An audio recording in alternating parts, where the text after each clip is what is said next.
Good evening, everyone. I think if I delay much longer, we'll just have a trickle coming in here, so I think we'll get started. What an awesome turnout on a rainy Thursday night. I'm Paul Fanlon of the Capital Times, and I'm here to welcome you, to tell you what you can expect over the next 90 minutes, and to introduce our moderator. As your program promises, we hope to have a candid conversation about race in Madison, and more precisely, what keeps us divided. We hope that by finding better ways to address that divide, we can then focus more effectively on the issues of education and jobs and incarceration rates that are evident in our community. Tonight's event is sponsored by the Capital Times and by Wisconsin Public Radio, which is represented tonight by its director, Mike Crane.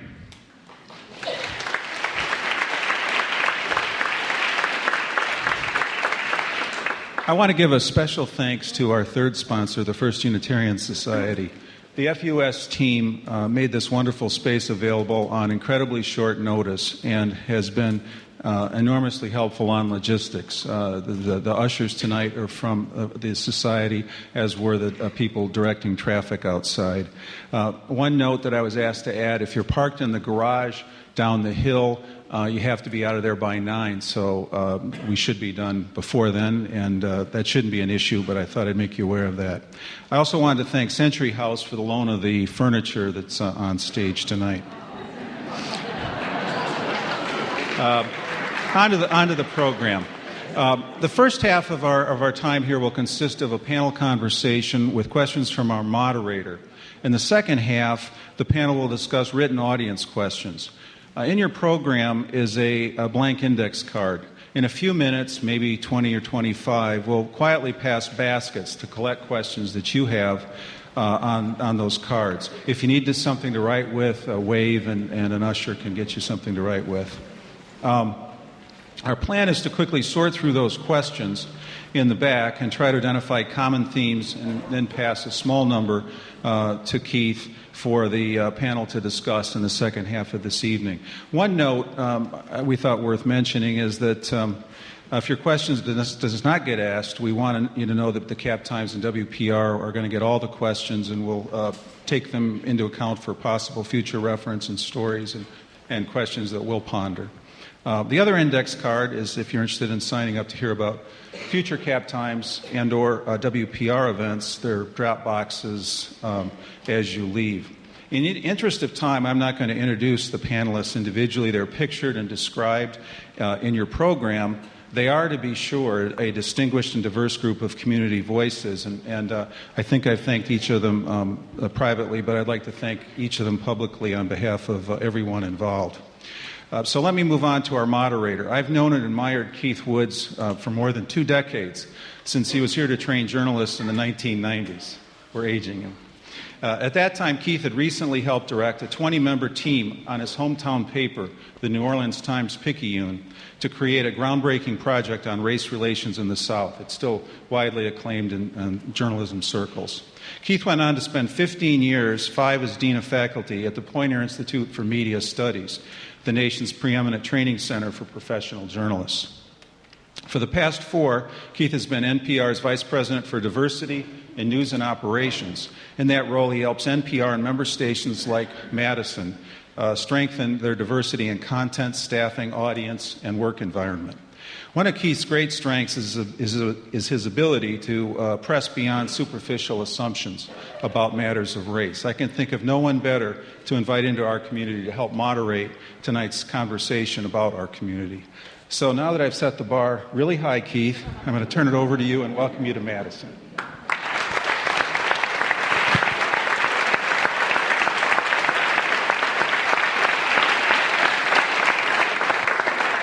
Thank you, Paul, and thank you all for coming. Some of you may have noticed that I got up on the stage a moment ago and shot a couple of pictures. I work for the NSA, actually, it is stunning to see this many people coming out for this kind of conversation, and I've been doing the work of talking about race and across race now for more than 20 years. It is stunning to see the collection of talent and knowledge and effort that is on this stage. And I just wanted to start off by asking you to give yourselves and them a round of applause.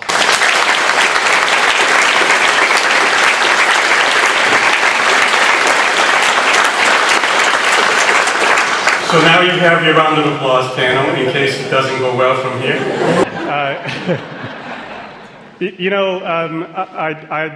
I was reading the other day after the Supreme Court decision on affirmative action came down, the debate that was going on the court, and was struck by something that Justice Sotomayor said as she was rendering her opinion on the decision. She said, "The way to stop discrimination on the basis of race is to speak openly and candidly on the subject of race, and to apply the Constitution with eyes open to the unfortunate effects of centuries of racial discrimination." In a lot of ways, our discourse on race in this country tends to try to be one or the other in what might be one of our most significant false dichotomies, that this is either solved by a candid conversation about race, or it's solved by the use of the Constitution and other means of making change. And obviously the truth is the "and" that she places in the middle. So our work today is one half of that work. And in my view, in the work that I've been doing now in this area for the last 2+ decades, and Paul, please don't out me like that again, has been to try to figure out ways past the things that stop us from having constructive conversations. Not just because it feels good to be able to have a good conversation, but because in so many ways the big things in our society that we are trying to solve are often undermined, sabotaged by the flaws that we have in our discourse. So this is about some of the most important work that we do to have this conversation. I asked the panel ahead of this to consider 3 questions for our discussion tonight. And what I've offered to them is a part of this conversation that would just be us talking about race, with you in the audience hearing that discourse. And as you think about the questions you might want to pose to the panel, see if you can find the questions you have for yourself that will help you to get better at talking across race and talking across these social divides that we have. That's our goal. My questions to the panel were these. What gets in the way of a good conversation across race and difference? What do you fear when you contemplate that conversation, and what makes it better? If we can have a good conversation about that, if we can move ourselves along in our ability to have that conversation, then the time we spend tonight will have that value beyond others. The visual effect of this number of people with an interest in this ought to by itself motivate us, but I'd like to have that conversation now with this group and with you when we're done. So once again, thank you, panel, for coming. And my hope is that we're just talking. So I'm not even going to call on any of you to begin with, but ask the question again. What gets in the way for you in your attempts to have good conversations across difference? What gets in the way? I think can you all hear me? Yeah. I think I think what sometimes gets in the way is we have to be willing to have an open and honest conversation with one another. Race is a very personal issue. And sometimes when the issues are out there, people are afraid to simply talk to one another. And if you don't talk with one another, how can you become a student to learn about another race or another culture? So sometimes I've asked people to just simply do small things. Invite people to your house, have an open and honest conversation, be vulnerable, be willing to learn, and just be open and honest. And when you don't do that, what happens, people begin to become segregated. Then they begin to form their own opinions about other races and other cultures, and it blocks us from being a better community. And then before I move on, I just want to acknowledge we also got to include our young people in these conversations. So I just want to recognize all the kids from Boys and Girls Clubs. Just stand up for a second. All of our Boys and Girls Club kids.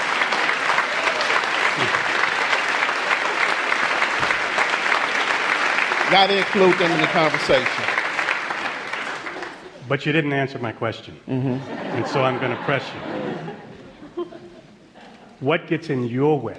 In my way. Of having a conversation with me or somebody else? Well, let me tell you, I don't let anything get in my way. So you get in my way, I'm going to knock you over. or Keith, I'm going to go around you. Security. And so I look at the work that we do in this community. We can't allow conversations not to happen. So when I look at whether it's my black friends, my white friends, or my Latino friends, we're going to have those conversations. You're going to come over to my house. I'm going to come over to your house. We're going to understand what the issues are, and we're going to have an open and honest conversation. And sometimes what gets in the way are people's egos and people's ability to have that open and honest conversation. How do you know when it's an ego problem in that conversation?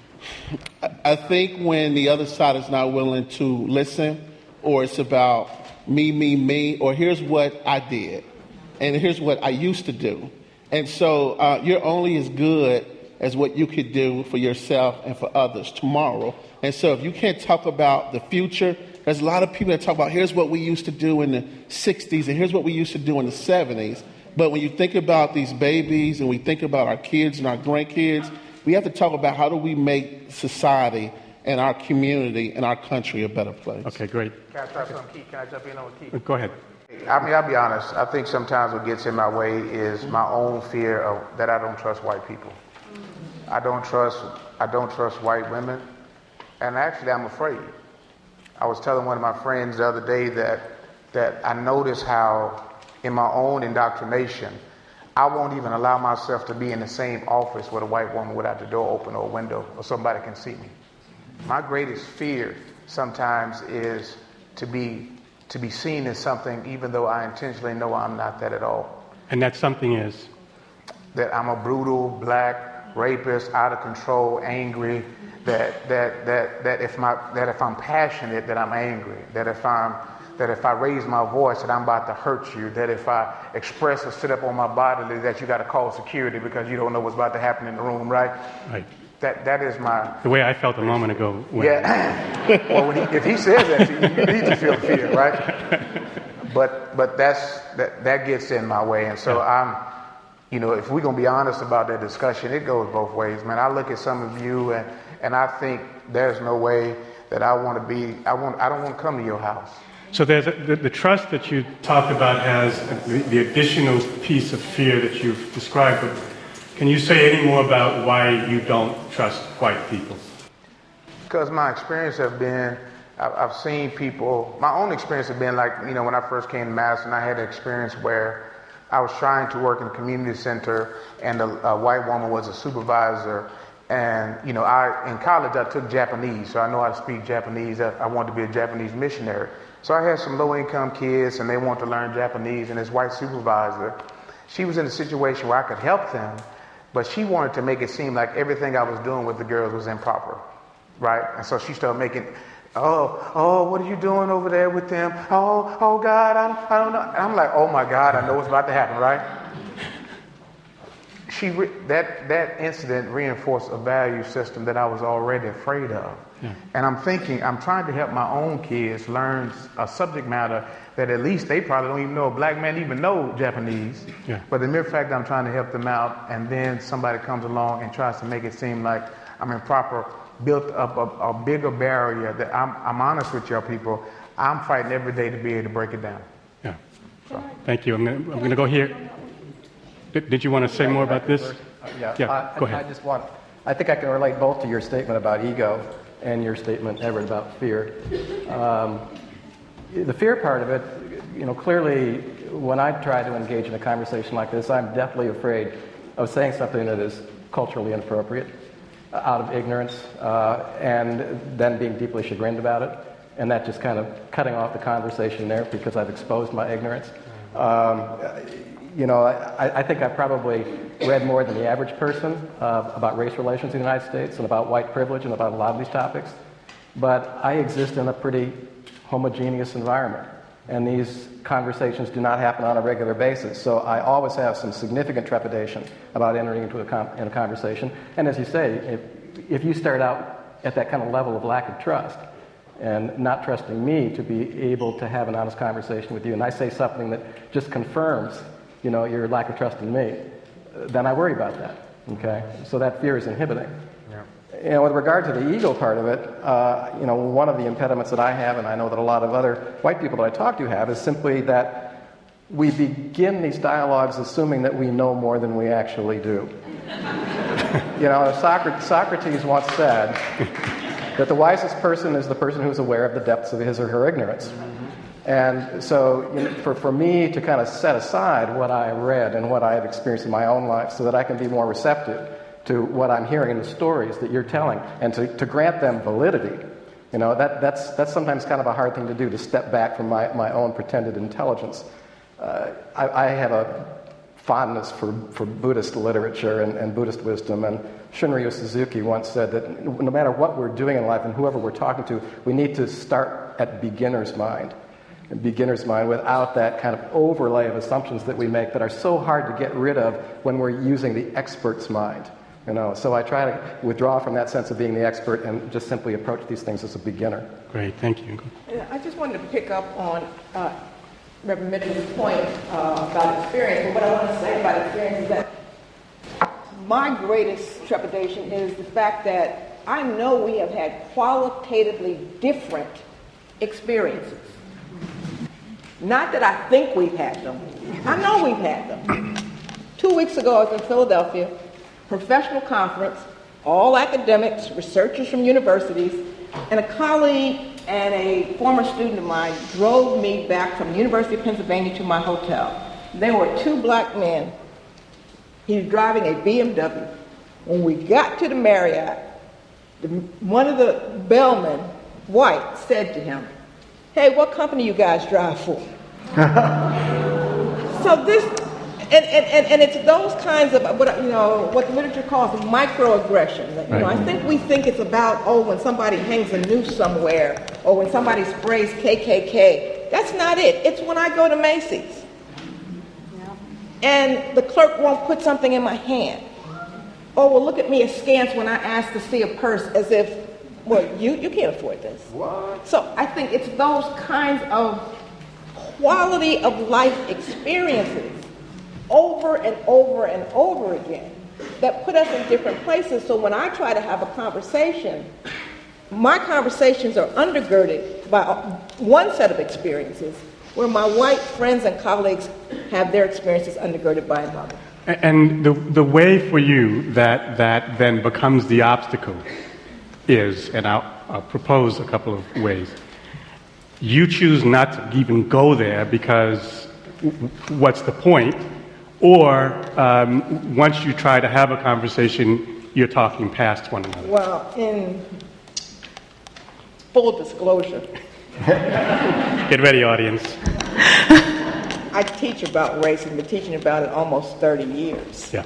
So this is my subject matter. But I do realize it is a very, very difficult place to begin with people. I also teach about a particular way of looking at race, and I have what's called a critical race theory lens. So one of my bottom lines is racism is normal. It's not aberrant. Mm-hmm. That right there puts me in a different place. So when I say that to white students, they, what? No. It's unusual. When I say it to black students, they go, yeah, tell us something else. So there is a way in which, again, the differences in our experiences start us out at different places, Now, that doesn't mean that I talk about and write about race all the time. But in the day-to-day interactions, it becomes really, really difficult when you realize that people have again, qualitatively different experiences from which to begin the conversation. Yeah. If I may add to that, for many of us, the subject of race is the subject of race is really personal for many of us. And for many of our white colleagues, it seems to be merely informational. So to not have a relationship, to have someone ask you something very personal about race, feels like a total stranger coming up to you saying, how often do you and your wife have sex? Like, I don't know you like that. You're asking something very, very personal. So when a stranger just says, so what do you think about the N-word? Or what do you, out of the blue, we haven't had that discussion. It's very difficult to talk about something that's that personal, and it's just a discussion starter for others. And so for me, that makes it very guarded. If you've ever taken a trip out of the country and you've had a life-changing experience, and someone says, how was your trip to China? And you know they don't really want to know, and it's been life-changing, and you need 15 minutes to just fight back the tears, and you say, well, it was, hey, I gotta go, I got a phone call. If someone really asks, what's race? What do you think about race? It's personal, it's what you've been taught, it's what you've experienced. You hide it because you think it's not supposed to really happen to you. People look at you as if you said you've seen a ghost or a dinosaur or an alien. And so what makes it very difficult for me to enter into that discussion, just the blank looks or the stares, or my white friends being so willing to offer a quick solution or well, that wasn't about race, it was your car, it was what you were wearing, what you were doing. And not having the relationship first, the level of trust so that you can talk about something so personal is what keeps me from talking about it. So you need for there to be some runway ahead of you in the conversation. A relationship. Yeah, and that relationship takes time. It does. Okay. I saw two hands. Yeah, go ahead. I think for me, all of the comments that everyone shared already really resonate, and I think as a white woman who grew up in New York and now lives in Madison, I have kind of two separate boxes of experiences. One where my life was naturally very diverse and I knew people from lots of different backgrounds, and then I moved here, and to create relationships with people who were different from me was like swimming upstream. You had to be intentional about it. It wasn't until, frankly, I started really working in the field of racial justice that I had the opportunity to meet a lot of people from different backgrounds. And I think one of the challenges for me, and I think in Madison in general, is the streams are set up so that as a white person in Madison, you can live your life in that ignorance. And I mean that in the purest sense of the word. Just the not knowing. You can not know any people who are different from you. It's easier, not just easier for you emotionally, but actually every choice you make about where your kid's going to go to school, where you're going to buy your house, all those things will, if you're not thinking about race and you're not thinking about diversity and you're not being intentional, you will end up in a neighborhood where everybody looks like you, where your kids go to school mostly with other kids that look like you. And so in Madison, you have to be very thoughtful and intentional about actually having any kind of relationships with people who are different from you. And then once you're in those relationships, part of my work is talking to people about race a lot. And I think defensiveness is one of the biggest barriers that come up in conversations about race, where if you share your experience or you share what you said, I'm gonna guess that at some point when Reverend Mitchell was sharing his fear about his trust for white women, there are some ladies in the room whose heart started to beat a little bit faster and who had a moment where they were like, oh my God, they're talking about me. And that, and that's defensiveness. That's this thing that comes up in us. It's a physical response, like, oh. And so I think for me, what I've learned is, like, when you have that moment, that physical moment, you have to just take a pause and be like, what is going on here? Because if you don't take a pause, your natural response is to do that thing. No, that's not what I meant. That's not what she meant. She didn't mean to do that. So if you don't take a minute to take a break and think about why am I so invested in believing that that's not your experience? If you don't do that, it's impossible, I think. Have you ever felt it yourself? Have you ever had that reaction? Oh, no, yeah. It's not me. Yeah, I just had it when I was in 8th grade, and I get the feeling that most people in Madison don't get it until they're in their 40s. I'm sorry, but I was having conversations about race when I was a kid. I remember, I can talk about my first experience. I was at the lunch table in the cafeteria. I was with a couple of black friends, a couple of Puerto Rican friends, and they were talking about white people, and I was like, God, I'm right here. Like, I was like, what are you doing? You know, I can remember that, but I also remember them letting me sit there. I mean, and honestly, in retrospect, it was a gift. Those relationships with those girls was a gift to me. And I had those relationships at a really early age, and I just think that being allowed to be part of those conversations and seeing what their experiences were and being a part of it with them, where we would walk into town and I would go into the store that I could go into by myself normally and nobody would pay me any attention. I would go in with my friends and they'd follow us around the store. And I know it's kind of a trite example that everyone's heard, but it was, I mean, when you're living it as a 7th grader and you watch your friends get treated completely different than the way you get treated, you learn pretty early, you know, that what they're sharing at the lunch table is based in their reality. And I think, so I personally kind of go back to my growing up as a way, you know, for me to think about what was hard and when I learned those lessons and what some of the specific challenges in Madison are, because we don't have those natural relationships. So, do you know Reverend Mitchell? Okay, pretend you don't. Okay. You're a white woman. I am. We got that straight. And he has just expressed this notion of not trusting white women. How do you bridge what resides between the two of you to even have a conversation about race?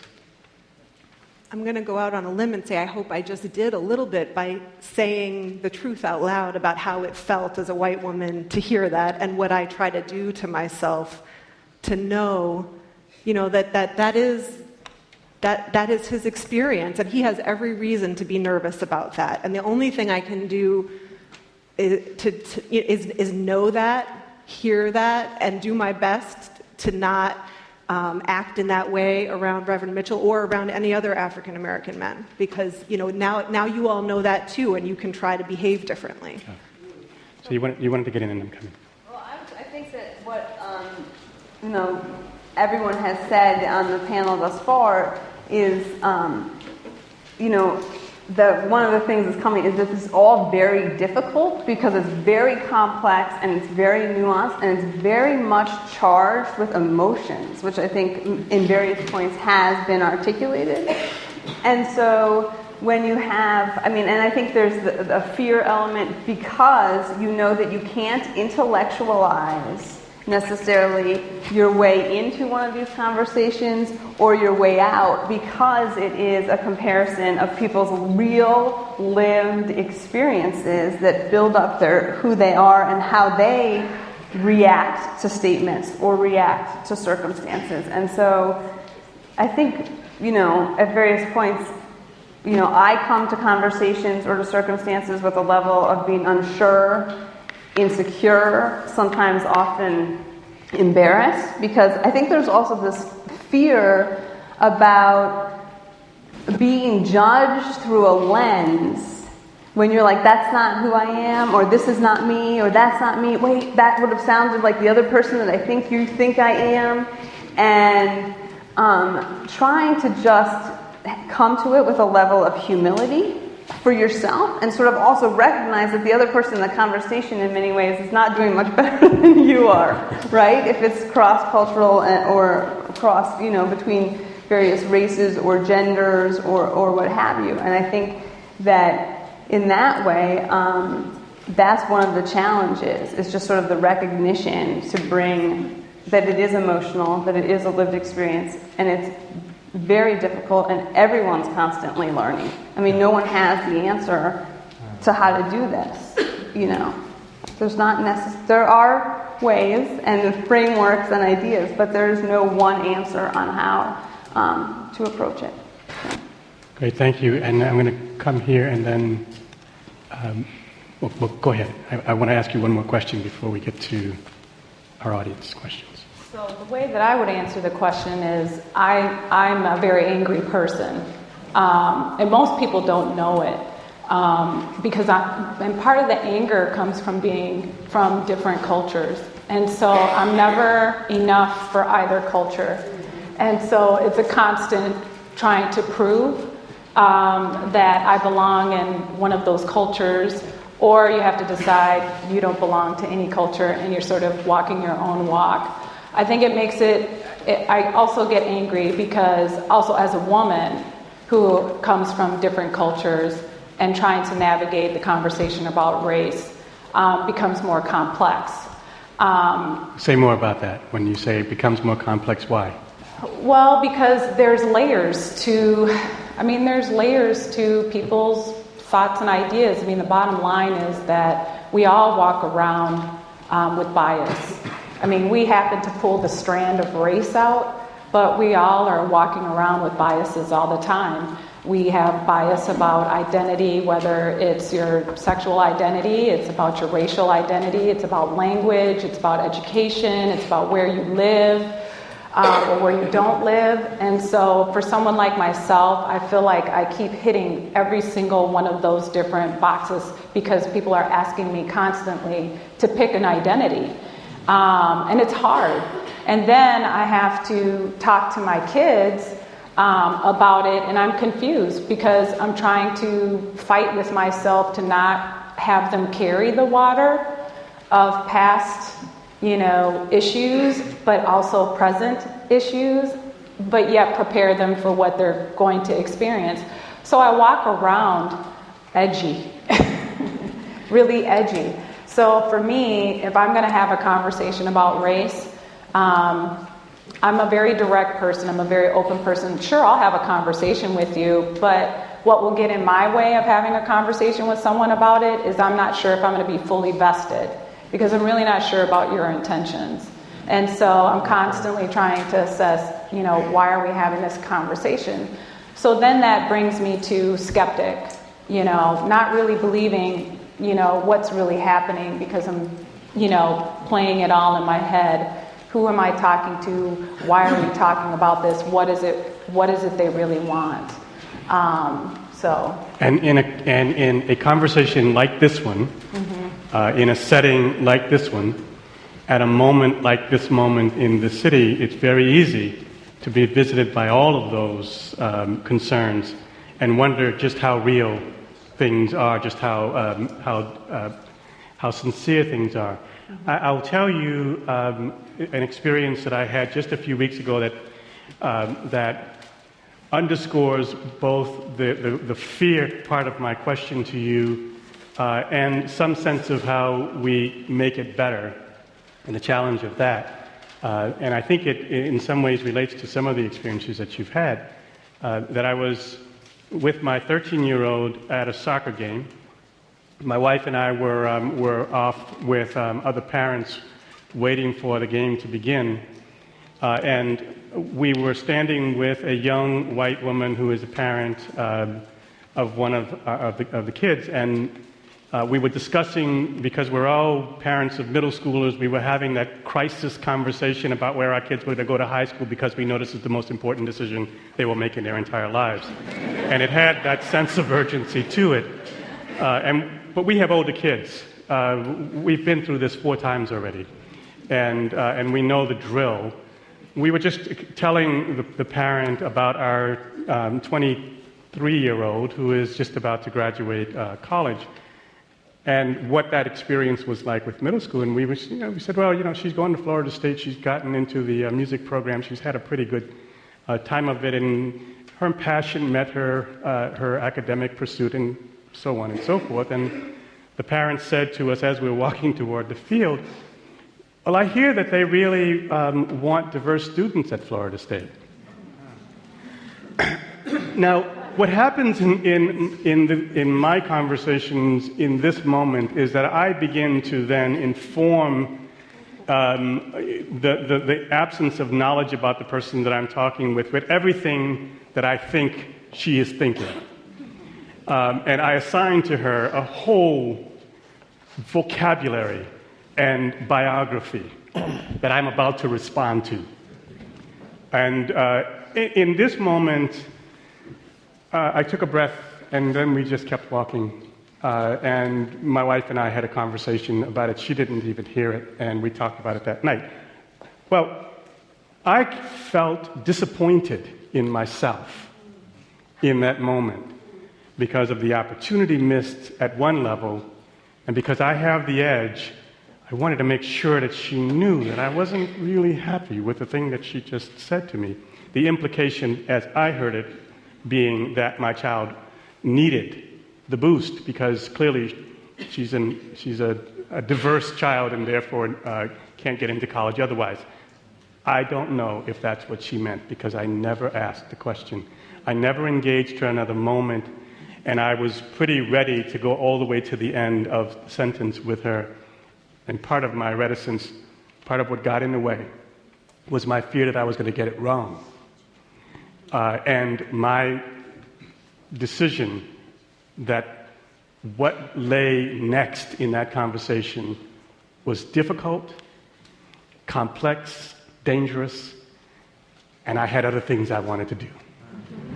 So I don't engage sometimes because, like you, I don't necessarily want to invest, but also because I'm not so trusting of my reaction. There's also been those times when I've been very deliberate. My middle son attended high school with Olympic gold medalist Debbie Thomas. And we happened to go to the skating rink one day, and the rink was all a Twitter because Debbie Thomas was there. So here I kind of spring into action, and I said to a woman, and everybody else in the skating rink was white except me and Debbie Thomas. And I said to a woman, "Which one is Debbie Thomas?" She said, "The one in the purple." And I said, "But it's two of them in the purple. Which one is her? Which one is Debbie Thomas?" She said, "Well, she has her hair." I mean, I went through this maybe 4 times, and that woman would not say that black girl right there. So it's literally that pushing. The other things that I observe in this community, I have been to more funerals and weddings and events than I can count in the 22 years, and there's 9 times out of 10, my husband and I are the only black people there. And I said, "You mean we're the only black person? These people know he's 80-some years old. I mean, the idea that you could live for 80-plus years and you got 2 black people that can come to your funeral?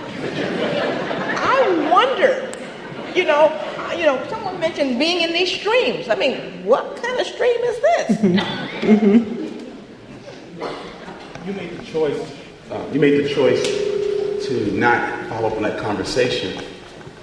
But because I've been in that experience, what you're feeling is you might not know what she meant, but you've had enough of those conversations to know that people have said that to you, and that's what they meant, that your daughter needed help. So what happens is you didn't have that conversation with her, and you'll forget about it. We'll forget about it until the next time that happens. And then you'll have that conversation with the next person. And that's why we're often termed as angry or intense or in someone's face, because you don't say that and you carry it because you think there are other battles to fight. Choose your battle. Then you go home and you swallow and you talk about it, and you'll forget about it until the very next time that thing happens. Then you just unleash on someone who's unsuspecting. And people are right when they're wondering, "Well, why are you so frustrated? I didn't say anything wrong." It's holding so much of that in. It's having those experiences, and you don't know what's going to come up until it does. And you told such a story in the essay that you wrote, where you'd been hearing people say odd things to you for a while, and then one person said it, and you gave them the full brunt of the anger that you carried forward to that moment. I'm afraid of that anger myself, and that holds me back. But what makes it better? I'm going to say it again. I think you got to be willing to talk about it. So, I grew up in public housing in Chicago. In my neighborhood, 99.9% of everybody lived in my neighborhood was African American. I go to an all-white university, and just about 99.9% of all the students there were all white. And so when this young lady started asking these questions around race, I have been through this horrifying incident where they played this Ku Klux Klan joke on me, took me out in the woods and burned this cross. And people were out there with these Klan outfits on. So yes, I was very, very angry. But then I decided, I said, I came to this school for a reason. And I'm not going to allow anybody with their ignorance or their racism to hold me back from getting mine. And so I decided, after this one young lady who came from a farm community, she had never been around black people in her entire life. And so she was just simply, she was vulnerable. She was asking me questions, and I got defensive, and I got angry, and I unleashed on her. But then somebody else came into the conversation and said, Mike, why don't you all talk about it? And it ended up being one of the best conversations I had on race relations in my life. And so I think we have to be careful that we don't label whether all white people or all black people, because there's some black people who have done good in my life, and I have seen some white people who have done good in my life, but I also have had some black and white people that have done harm to me and to other people. And so I think we have to be willing to listen to one another, learn from one another, be vulnerable, and be honest. I'll tell you, my fear is when I think about the role that I play in this community, I can get very passionate about some issues.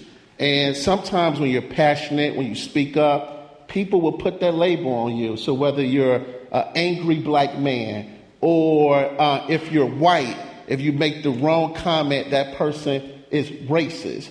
Or if you're organizing something and trying to make something better for the community at large, is he this or is she that? And people put these labels on you, but I think you got to rise above it. You got to learn from one another. You got to be willing to have open and honest dialogue. And I agree. Somebody talked about when you think about race relations in this community, you walk into a lot of companies in this community. You walk into a lot of our churches, and you don't see African Americans, you don't see Latinos, you don't see Hmong, you don't see people leading. So if we're really going to change what this community look like, we have to hire people, and we have to make sure that if, like, people will tell me, well, it's so hard to find talented people, talented black people. Well, you all found me in Philadelphia, and I didn't know anything about Madison. I thought Madison was a town that was cows and farms until I got here.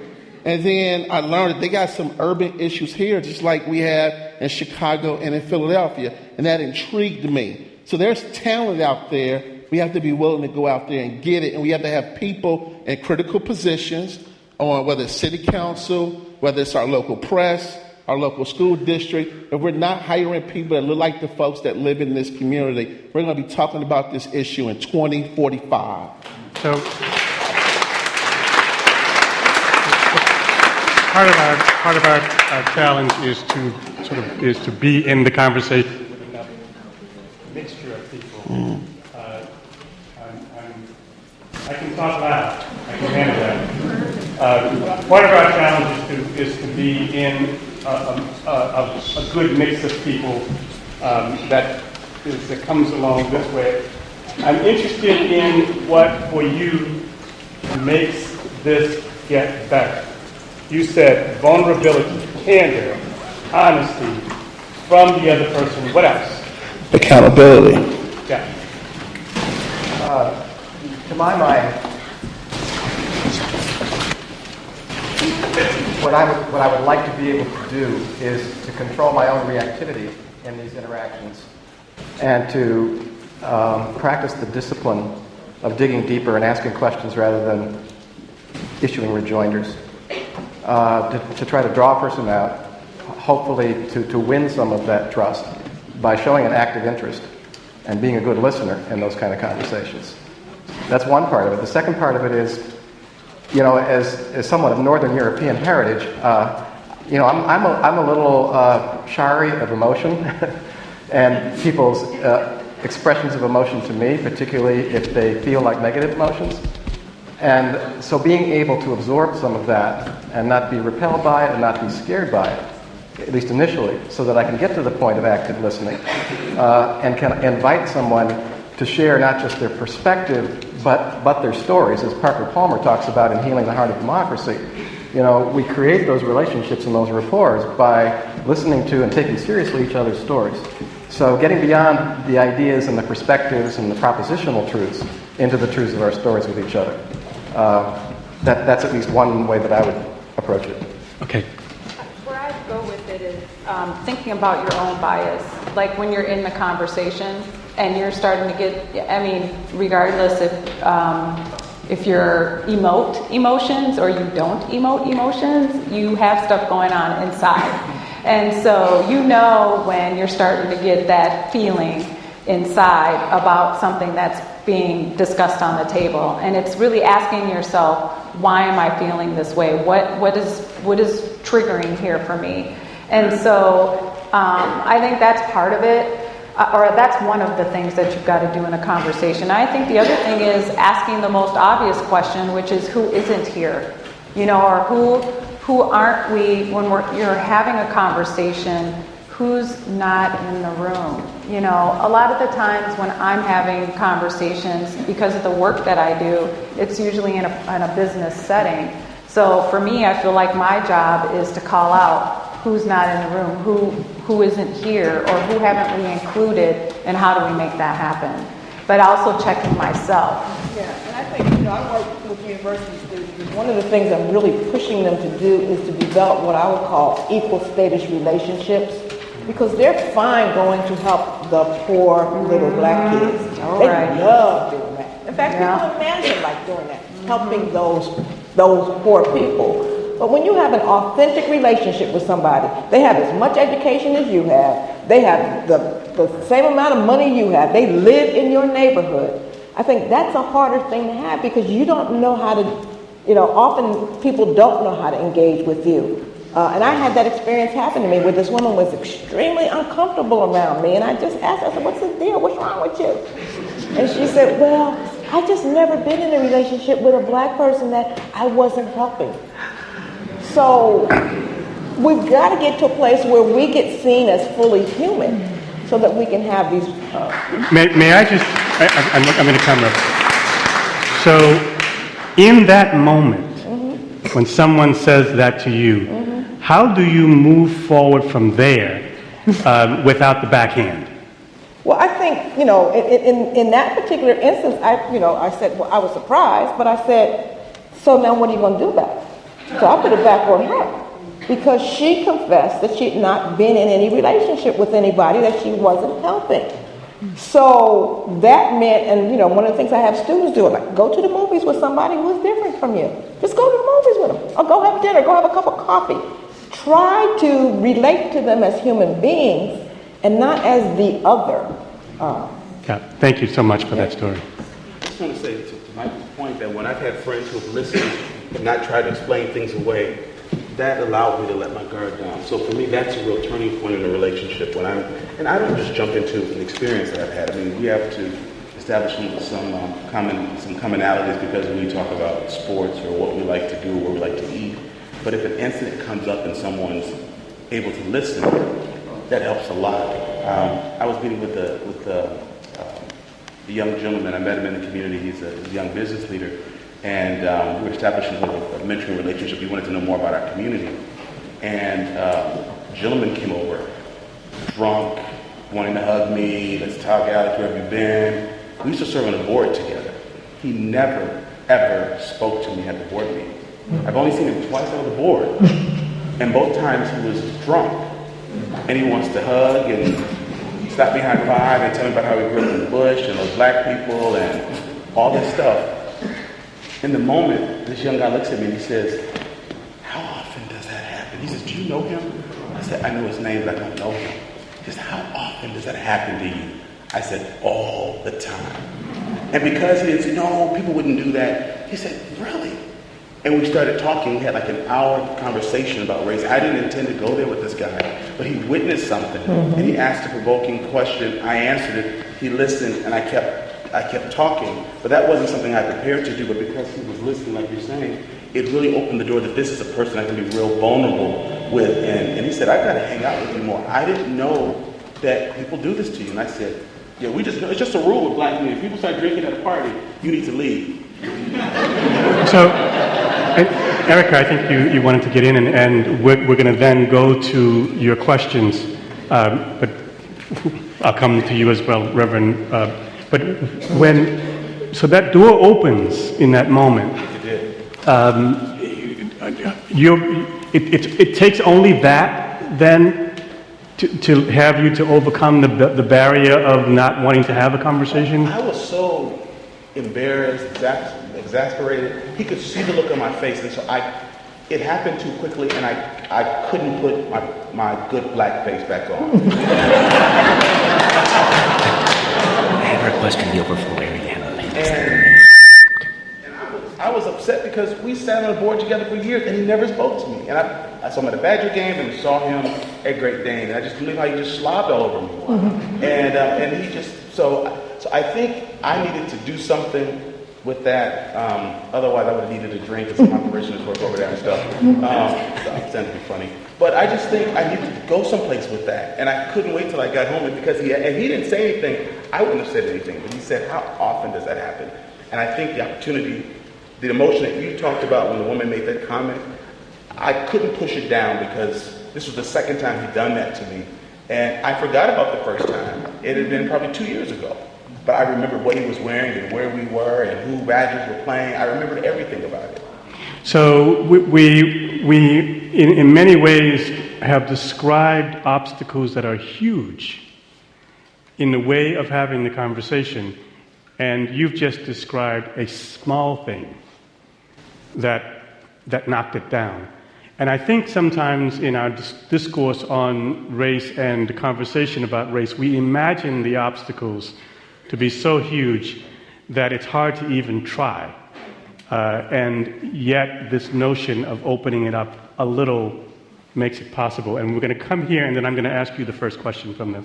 If you don't mind, the folks in the overflow area don't know who's speaking. They can't see. So if you just say your name, Erica, and actually I will do that for you. It's Erica talking. Go. I'm smiling because what you're saying is that we don't want to get too big, and I guess I'm going to go to the middle. And that is that when we're talking about relationships, particularly in this community that are interracial, it is really difficult, going back to Colleen's point and Professor Ladson-Billings' point, to have those relationships unless you're like pursuing someone to have them, because they're not happening naturally. So I am married to an African-American man, lived in Brooklyn, New York for 12 years. It was a natural interaction that took place in every part of every day of my life, including the arts, the music, whatever I was there. There were people of different races, ethnicities, religions, etc. And one of the things that I think relationships are built on is and the ability to have these conversations is when people share a common goal, like in a workplace, for example. And really, when you have circumstances like you do here more locally, where people of different ethnicities and races are not readily represented in our everyday institutions, it is hard to forge that casual relationship where you can get to a point about discussing differences in terms of lived experiences or how something makes you uncomfortable, because it's just not necessarily available. And I think that in terms of our local culture, creating opportunities and employment opportunities and giving space, where I think, predominantly a lot of the white community has not given space to people of color here, so that we can have these relationships and get to these conversations, because they end up completely unnatural and awkward, or someone, all these sort of different variations on these circumstances. So I'm going to ask the first question, and if it speaks to you, be the first one to speak. As a white woman in an organization where our core members are white, yet one of our many platforms is racial equality, how do we reach out to other races without coming across as white privileged women, which we know we are automatically given, who think we need to save them or whatever. We truly want to help and work for the cause, but unsure how to approach it. So I'm working in an organization that's dedicated to this effort, but I'm afraid that I'm going to be dismissed as another one of those do-gooders who has privilege and is in exactly the posture of being the always helper. How do I do something about that? I'm a big... Reverend Mitchell speaking. Reverend Mitchell speaking, yes. I'm a big proponent of this idea, and I say it constantly to my white brothers and sisters who have desires to transform racial inequalities and systems, that you have to first start with your own life. You have to start with your own circle of friends. You have to start with your own places where you have influence. So if that is your institutional structure, you have to say, okay, board, where in our own lives have we done some work within ourselves to diversify our own personal lives first? Because if you cannot figure that out, then you will not be able to extend your lens to the broader community. But if, say, you have done that and you say, well, we've done our work, we got 9 friends, 2 black, 1 Latino, 1 Muslim, some gay folks, a couple of betweens every now and then. Then I say this, then you need to go and be what I call practice the ministry of presence, which means I invite people to come to my church, and I tell Michael and them to hear me tell you, I don't want your money. I want you to come be in a place. He will take it. I don't want your money. What I want you to do is be in a ministry of presence, which means that when you come to a black church, that is one of the few places where you have inverted power. It is one place where you will have to listen to a black man in power, or a black woman, or somebody of color in power, who you have to listen to in ways that you don't listen to in your normal life. And then you have to hear stories that are different. Stories that are not about black men raping or black somebody doing knockout, where you have to hear stories about children who say, I got AIDS this semester. Well, people who just got out of jail says, I ain't going back to jail. I just got a job at UW. Somebody said, I'm starting my own business. And you begin to hear these stories which give you counter narratives. But you can't do that unless you're willing to take the risk to just be present. Just sit there and shut the hell up. Ladies and gentlemen, as I said, that was Reverend Mitchell speaking. So, in the many times that I have been part of these conversations, and for years led a group that was dedicated to just talking across race, I've heard the sentiment expressed many, many times that you need to expand your friendship base, you need to expand the people whose homes you're in and who you invite into your home. And I think of Mickey now when I hear that, who got it the first time. She's from Minnesota. She was a snowbird who came down to St. Petersburg every winter and was part of our group. And she immediately began to invite me to dinner because I was the black person she knew. And here is what I discovered. I'm ornery now at this age. I have the friends I would like to have. I have the places where I prefer to go. And I realized that Mickey's in a bind now because it's clear that we've said to people, you need these friendships. And once presented with that notion, the complexity of friendship sort of leaps up and slaps down the idea, right? What are you talking about? I like my friends the way they are now, and Mickey's perfectly fine, but I've got enough friends. So what does she do? How does she do this if the way that we develop friendships is so arbitrary itself? I would actually step back one before we get to friendship. I actually do an activity with students in my course entitled "The Madison the Campus Never Sees." And I give them a list of places. Just go. Don't go make no friends. Just go. So black churches are on that list. synagogues are on that list, mosques are on that list. I say just go sit in the East Town Mall food court. Just sit there and see that the city is changing. It's not the city that you grew up in. So that awareness becomes one of the first things they have to do. The funniest thing that happened, one time the students came to Mount Zion, and it was the same week the Lutheran confirmation class was there.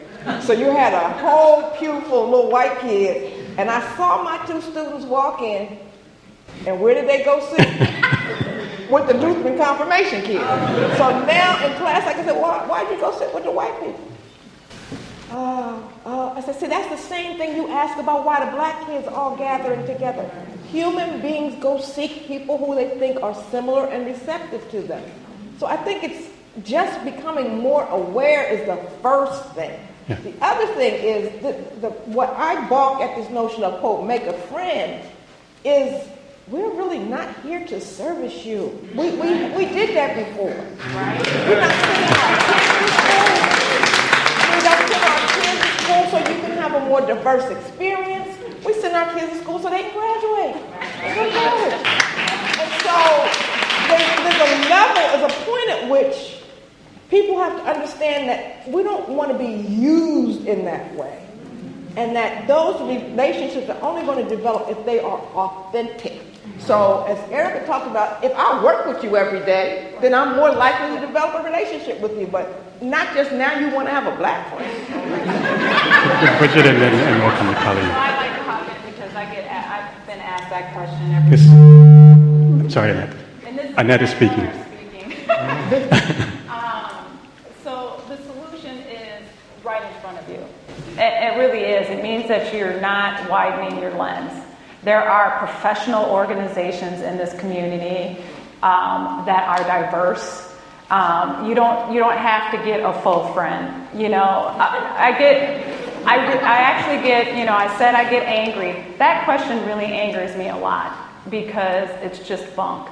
It really is, because all you need to do is just, if you walked down the streets and you really looked at the papers, so no disrespect to the Cap Times and State Journal, but there are papers of color in this community that have been here for forever. They talk about everything that's going on in this community. So if you say that you don't know what's going on in different communities, that's your fault, not our fault, because we talk it and we share it and we show it. We can't help it that you've decided that you want to walk a particular strand in your life. So the information is there. You need to widen your lens and be informed because it's there. There are professional organizations. There are different groups. We've already talked about the lists, but they're there. And, to get real process-oriented. So you're a nonprofit organization. You have committees. And you can have students, you can have volunteers who don't have to be paid, but are volunteers who can be diverse, who can serve in that opportunity. And then when you get to know them and they get to know you and they realize this is something they want to do, now be intentional and go, I've got a really talented person on my committee. How could I use that talent in a permanent way, in a financial way for my organization? Because I want to be honest about this too. People sit here and talk about how there are no opportunities, it's hard to have opportunities, we don't have jobs. I have personally seen myself, when someone wants someone, they will do what they need to do to bring that person on board, okay? That's real talk. So if you really want somebody of color in your organization, on your board, on your committee, you can do it. And it goes back to the word intentional. But they can't be token positions. Right. Because sometimes we'll say, we need the 4 or 5 people, and you don't have them in leadership roles. So we got to make sure that you're intentional and that they are qualified decision makers in your organization. And I think about sometimes whether it's Everett Mitchell, G. Billings. Sometimes people call us African American leaders in this community. I'm African American. I'm proud to be African American. But what frustrates me sometimes is I want you to call me when we have the race discussions, but I want you to call me when we're talking about the environment. I want you to call me when we're talking about non-racial issues. So it's just like if you're the mayor of this city, Mayor Soglin is a good friend of mine. And you're not going to call Mayor Soglin the leader of the white people. He's the mayor of this city for all people. And so a lot of times we put these labels on us and we define our leadership, and we have to stop doing that in our organizations. We have to stop doing that in the community and look at people for the experience that they have and include them in the broader conversation.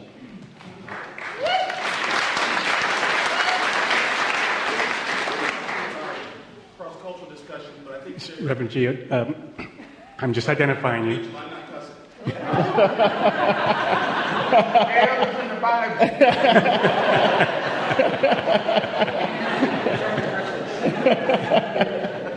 We're talking about discussions, but there are times where I feel that whites need to have honest conversations with whites. So the question was, how do we convince blacks that we are sincere, we're an all-white organization? I said that you should change that energy and convince yourselves that you're not. Because if I run a nonprofit, if my staff is all black, and I write to any funder in here and say, I want to serve white kids, no one would fund me. In that endeavor, when I was the Minority Affairs Director in the School of Pharmacy, the dean would not let me talk to white students. They let me talk to the minority students, but they would not let me. I had to go above him, get my Minority Affairs Committee to allow me to become the pre-pharmacy advisor. We get locked in. So it's got to work both ways. I'm not trying to sound mean, but if you have an all-white organization and your mission is to serve people of color, you have to begin to ask yourself, why have we not been sincere enough to make the changes, rather than put the onus on us that you can't find people to apply. Because I just think that that's just unfair, and you just have to call it for what it is, otherwise change won't happen. Thank you, Colleen. I wanted actually to say something very similar, but I think ensuring that our organizations are diverse and ensuring that our lives are diverse, I think, are really important. But I also think that as white people, we shouldn't see race and racial justice as a thing we can only do in mixed company. We can talk about race and racism in our families, in our neighborhoods, in our churches. We can talk about race by ourselves, and it's really important because then when you finally do have an opportunity to have some sort of real relationship, you will not make that mistake of saying, oh, your daughter, that's so nice, I know they're trying to diversify their campus. You'll have had enough conversations and have had enough learning that you may not harm your relationships that you're trying to build. So I think it's really important that we don't see, we run racial justice trainings at the YWCA, and a lot of times people are like, we need more people of color. I'm like, people of color kind of know this information. Like, it's okay. We can do this. So another question for you. The black-white binary has been really present in the race conversation here at Madison. Who is being left out of this conversation? Even more so, what about our immigrant community, our undocumented community, students, where they fit in this conversation? Can we get out of the binary of this discussion? Your thoughts on that? I'll add, I think one of the frustrations can you all hear me? I think one of the frustrations I see just looking at this audience, I don't see a lot of young people at heart. But I don't see young people in this room. I don't see Latinas and Hmongs as part of this discussion. And I think that if we're going to have a real conversation, some people are getting fatigued. You look at the different reports that come out. I'm thankful that we're having this conversation. But how do we move from the conversation to accountability and a plan? And when I talk to my black friends and my white friends and my Latino friends, they're saying, Mike, we've been having these conversations since 1950-something. How do we move this agenda forward? And there's a few people on the stage that's going to be announcing how we move this collectively community forward. Because if there's one segment of this community that struggle, we all struggle. And this community could be a great community for all of our kids, all of our adults, but we got to be willing to have the conversation, move beyond the conversation, come up with a plan, hold people accountable, and make it happen. And I believe this community, this ain't Chicago, this ain't Detroit. This is Madison, Wisconsin, with a great university, a lot of great businesses, a lot of people in this room that want to see change happen, but we got to be the change that's going to make it happen. So, thank you. How do you get out of the binary? So, I'm going to say something that's going to, this is Gloria Ladson-Billings, that's going to sound harsh. But I have chosen as my life's work the education of black children. And I'm not going to apologize for that. If I'm working on a cure for sickle cell and you're working on a cure for cancer, please don't ask me to come off my sickle cell or work on your cancer. But anything I find while I'm curing sickle cell, is it of any value to you? You're more than welcome to. Boom.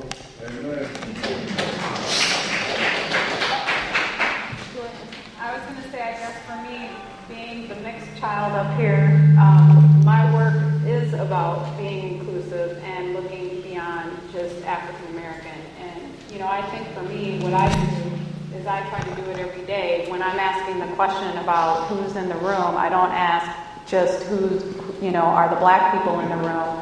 I do ask the question, you know, who are the different communities who've been marginalized? And, you know, I've truly had the blessing to be, that's my life's work, you know, and I like the way that you said that, Gloria, and the reason I chose this work is because I am mixed, and so for me, having been a military brat, you know, I lived in Panama for 3 years. My mother is German, I go to Germany. You know, I've lived in African American communities, I have African American friends, I have Latina friends. You know, I've have relationships in the Asian community. So for me, it's about loving people and loving different kinds of people because that's what I'm comfortable with. So the work that I do is really trying to build bridges to all different kinds of people. And so I don't sit in the box of black and white. And I do believe that when you do deal with issues of race, even if you're focusing on a particular group, it does build bridges and taps into issues that impact those other groups. That doesn't make it right. It doesn't mean that, you know, it doesn't justify it, but it's there. And I do think that there is so much that needs to be addressed in our communities on all different kinds of issues that we do have to have a passion for what we think we're good at and do it. And then try to hold out our hands and work with other people to say, if there's something that I'm doing that can impact and leverage what you're doing, I'm there. And I would just say historically there has not been any example of African Americans fighting for justice that didn't help everybody. Right. Not one example. Including white women. Yes. That's Schuler. Reverend Schuler. I've been here in Madison 26 years, and I've served this congregation for 26 years. And I think one of the impediments to breaking apart this binary structure that you're talking about has to do with our tendency, not just in this community, but nationally, to become invested in the issue du jour.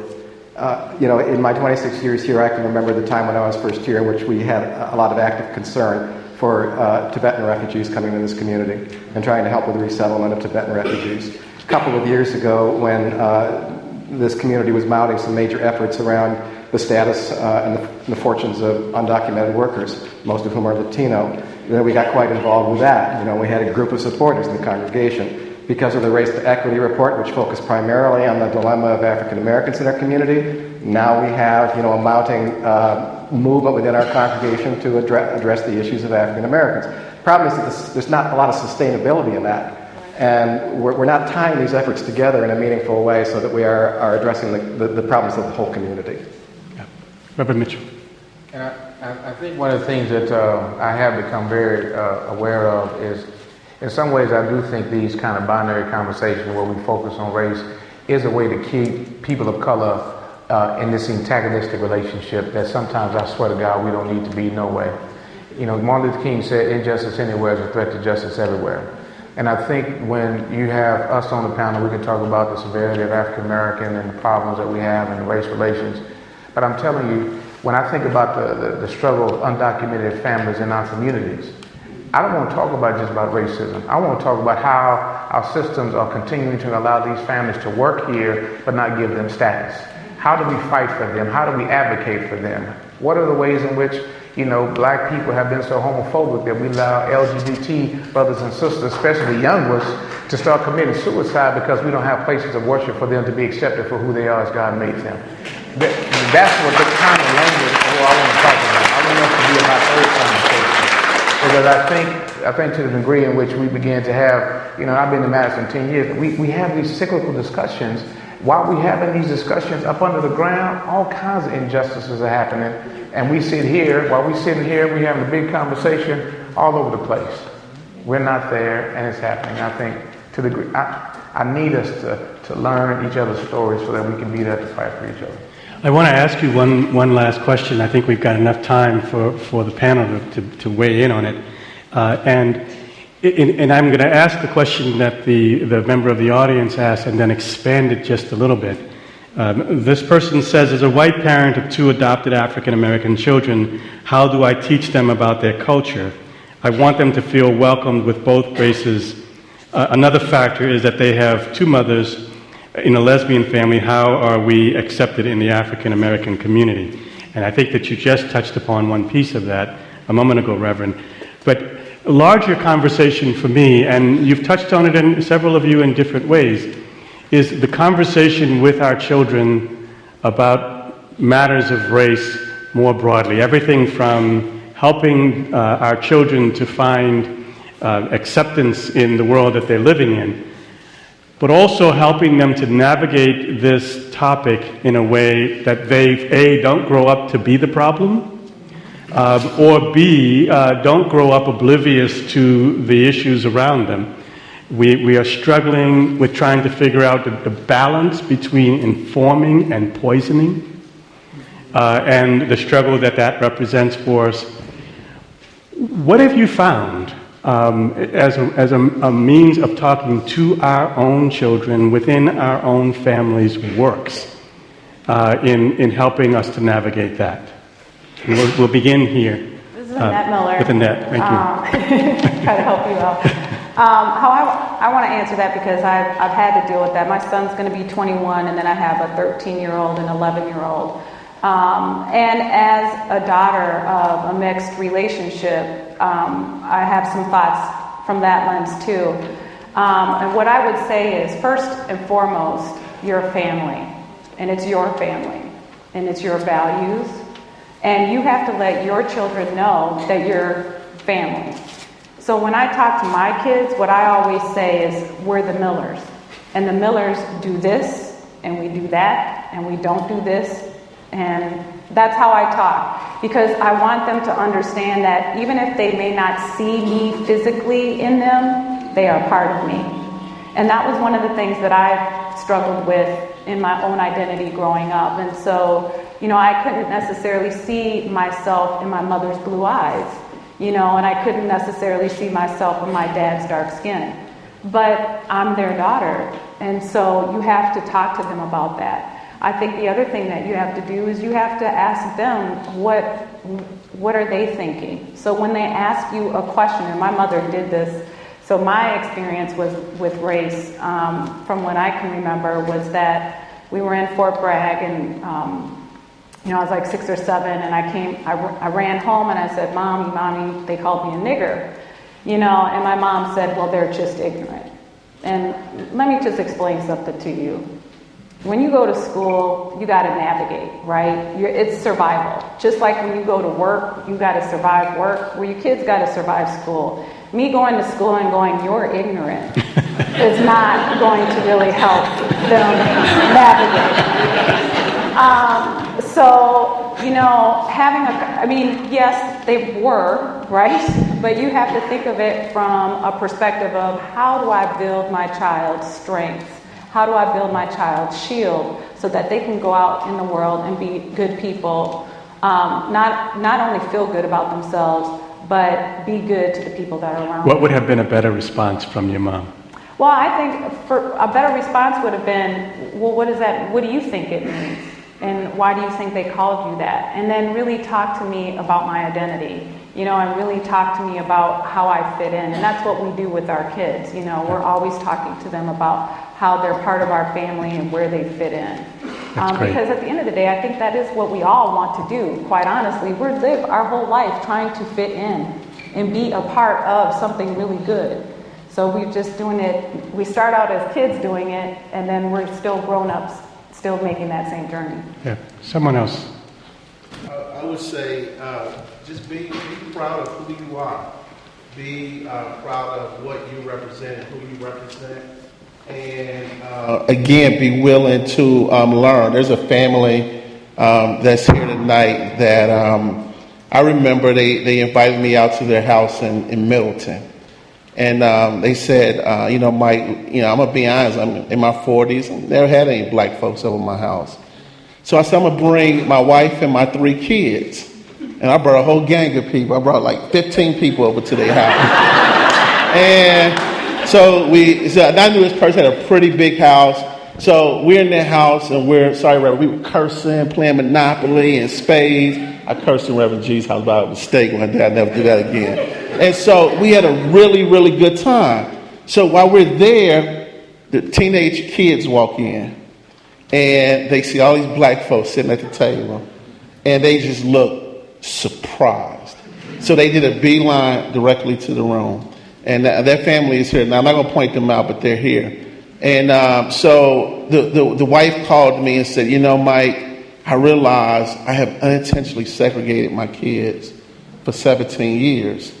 And my advice to her was that as a white family, if your kids are going to be successful and become and give back to the community, they have to learn all facets of the community. And if they go into business, if they're used to being around people that look just like them, they're not going to be able to lead in a transformational way because they only have that one experience. So experiences are very, very important. And like Dr. Billings said, even if it's just coming to white church, or black church, or a synagogue, or a mosque, sit there, observe, listen, make an authentic relationship with somebody, learn about the culture, make the connection, and start it very organically. How are we helping our kids, Reverend Mitchell? I'll be honest with you. I don't know if I can help my child, but I'm learning that my child is helping me every day. How so? Because she goes to school every day, and she came home one day, and I said, Sydney, who you want to invite to the party? And she said, I got 22 best friends. How do you have 22 best friends? 22 best friends. 22 best friends. She has went to school every day and has made 22 best friends. They don't look like her. They don't sound like her. And so the courage that she exhibits as a 9-year-old is something that I'm trying to have as a 37-year-old man. And so I learn from her every day about learning to listen, learning to be present, learning to just have fun, learning to laugh, learning to be empathetic to people. And so honestly, we all about being honest. I don't know if I'm a teacher. I couldn't teach her that. She's teaching me that through her lifestyle every day. So, thank you, Reverend G.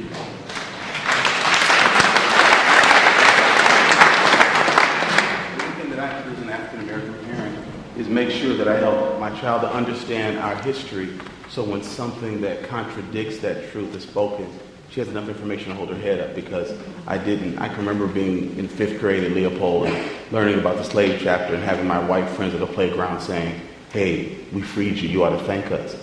But they never felt any culpability of why those folks needed freeing. And so I never want my child to be in that situation where she can't encounter that. To the other part of your question regarding whites who have adopted blacks, what I've seen growing up in Madison, I've seen a lot of that. I would caution people against feeling that you're raising the status of an African American because they're being raised by whites. And to understand that you have to model those cross-cultural relationships in your home, because I've seen too many of those children come to school, not have friends, say things, get beat up, and not because they provoked it, but because kids they have issues. But it was really clear that they had, if not a fear, a disdain for their own culture. Now, I don't know that everyone doesn't have this kind of rapport, but I grew up next door to a white couple who adopted 2 African American kids. And the mom asked my mother a question about hair. What was the question? Well, the question was, what do I do about her hair? Because I wanted to look different. And so my mom talked about relaxers or straightening. But the fact that there was this openness that I know that hair is going to be important to my daughter, or hair care is going to be important to my daughter. And so I can remember coming home one day and my mom was straightening her hair. Now my mom forgot to tell her, don't go home and wash her hair tonight. So she straightened it, she went home and washed it. And so but the fact that it went back to where it was, but the point was they laughed and talked about it because we were neighbors, and she could come to my mom without feeling shame, and my mom could respond without saying, well, you should have known that before you. So I think the rapport, my sister babysat for them, and so we were in their home, they were in our home. We still see each other to this day, and it's like seeing an old family, but they knew that they needed to invest culturally because they wanted to find a meaningful way. They moved into, although South Madison is considered a black community, even back in the 70s, it's a very diverse community.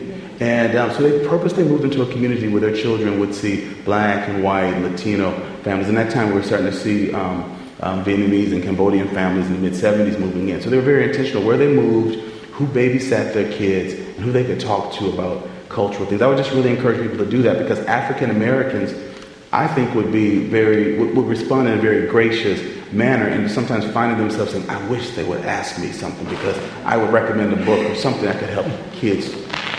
Yeah, so one of the challenges that we have in having these conversations is figuring out how to move, what to do at the moment of inflection, at the moment that we have an opening and there's an opportunity to move. The other piece of what you said, though, is that wishing it so doesn't get us there. And the actions that it requires are always going to take us into the arena of discomfort. Yeah. I had someone say to me once, years ago, that my mission is to get comfortable with being uncomfortable. Yep. And if we can see that as the goal rather than a sense of finally solving it, then we can move on the topic. I'll finish with a thought. Over the years, as I've worked on the topic of talking across race with journalists, which is my primary universe, but also with members of the public, I've asked them the question that I asked you to start this conversation. What do you need to have a good conversation across difference? And I'll tell you that I've asked that question of journalists from around the world. I've asked that question of journalists across the globe. I've asked that question of people in a little church hall in St. Petersburg, and they all answer the question the same way. They say, I want honesty. I want you to be honest. I want you to be candid. I don't want you to cloak your language in euphemism and fear. Tell me what you think. They say that I want you to give me the benefit of the doubt. That I want to feel if I come into the conversation with you that you will be forgiving if I stumble, Reverend Schuler, in what I say. I want you to be forgiving. They say that I want you to bring your passion, but not your poison. It's okay that you feel strong about this. I am worried that you will call me a name. They say, I want you to be open to change. I don't need you to change. I just want to know it's possible when we're having the conversation, and you will convey that to me by the questions you ask me while we're talking and not the statements that you make to me in response. And finally, and maybe most importantly, what people say is that if I give you my honesty, if I provide you the benefit of the doubt, if I am bringing my passion and not my poison and I'm open to change, you will stay in the room. Because the paradox of talking across difference is this. If I give you the first thing, there is a possibility you won't give me the last one. And that's our challenge walking out of here. Honesty requires stick-to-itiveness, staying in the room. This is what I hear from you tonight. This is your challenge moving forward. Please help me to thank this wonderful panel.